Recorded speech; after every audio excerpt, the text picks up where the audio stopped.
नमस्कार। आज हम भगवत गीता के एक बहुत ही गहरे श्लोक पर बात करने वाले हैं। अध्याय 2 श्लोक 12। हमारे पास इससे जुड़े कुछ नोट्स और विश्लेषण है और आज हम कोशिश करेंगे कि इसकी तह तक जाएं। तो असल में मुद्दा ये है कि ये श्लोक आत्मा की अमरता के बारे में है ना? हाँ, बिल्कुल। हमारी ये आज की चर्चा का मकसद यही समझना है कि भाई इस छोटे से श्लोक में जीवन और मृत्यु को लेकर कितना बड़ा सत्य छिपा हुआ है। बिल्कुल सही। ये श्लोक है, नत्वेवाहम जातुनासम नत्वम निमे जनाधिपाः न चेव न भविष्यामः सर्वे वयमतः परम। ये सीधे सीधे कहता है कि अस्तित्व कभी खत्म नहीं होता। ये आत्मा की जो शाश्वत प्रकृति है ना, उसका आधार है एक तरह से। अच्छा, तो चलिए इसे खोलते हैं जरा। क्या चीज सबसे पहले पकड़ में आती है इसमें? देखिए, सबसे महत्वपूर्ण विचार है अस्तित्व की निरंतरता। जो पहली पंक्ति है, नत्वेवाहम जातुनासन, उस पे गौर करें। कृष्ण कह रहे हैं कि ऐसा कभी नहीं था कि मैं यानी कृष्ण या तुम अर्जुन या ये जो सब राजा महाराजा यहाँ खड़े हैं कि हम कभी अस्तित्व में नहीं थे। मतलब आत्मा हमेशा से है। ये हमारे अतीत की निरंतरता को दिखाता है। ये सोचना ही कितना कितना अलग है कि हमारा असली स्वरूप, हमारी आत्मा, वो हमेशा से है। तो फिर जन्म और मृत्यु वो बस पड़ाव जैसे लगते हैं इस नजरिए से। हाँ, बिल्कुल। तो ये शरीर और आत्मा के फर्क को भी उभारता है ना? हाँ, बिल्कुल। यही इसका अगला महत्वपूर्ण बिंदु है। शरीर तो आता जाता है, बदलता है, नष्ट होता है, वो नश्वर है। लेकिन आत्मा आत्मा अविनाशी है, शाश्वत है। तो ये समझ मौत के डर को कम कर सकती है, क्योंकि जिसे हम अंत समझते हैं वो तो सिर्फ शरीर का है, आत्मा का नहीं। आत्मा का नहीं। हाँ, ये बात बहुत गहरी है। मतलब आत्मा बस एक शरीर से दूसरे शरीर में चली जाती है। हाँ, गीता के अनुसार तो यही है। ये शरीर एक वस्त्र की तरह है। अच्छा, ये तो हुई अतीत और वर्तमान की बात। लेकिन श्लोक का जो दूसरा हिस्सा है वो तो भविष्य की तरफ भी इशारा करता है ना?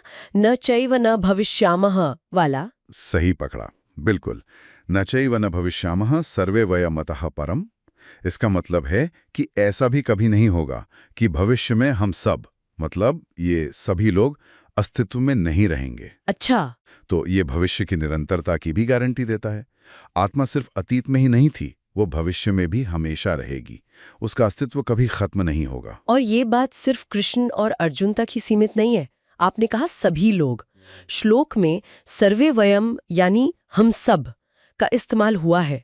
इसका क्या मतलब निकलता है? हाँ, ये सर्वे वयम शब्द बहुत महत्वपूर्ण है।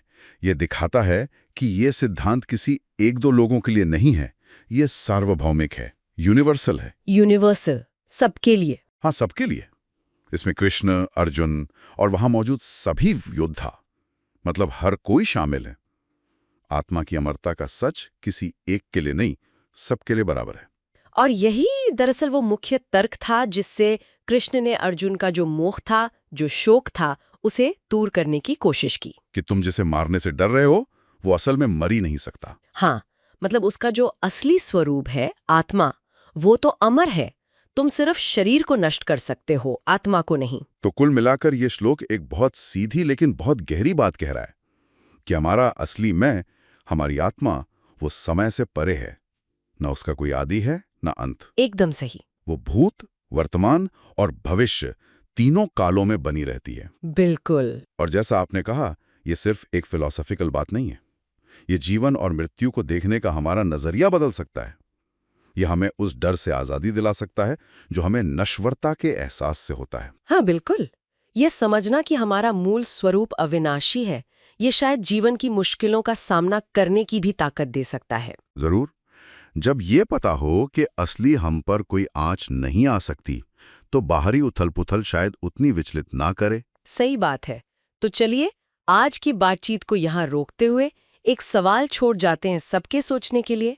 अगर हमारा वास्तविक स्वरूप सच में शाश्वत और अविनाशी है, जैसा ये श्लोक कह रहा है, तो फिर रोजमर्रा की जिंदगी की जो भाग-दौड़ है, जो नुकसान होते हैं, जो चिंताएं हैं, उनको देखने का हमारा नजरिया इससे कैसे प्रभावित हो सकता है, कैसे बदल सकता है?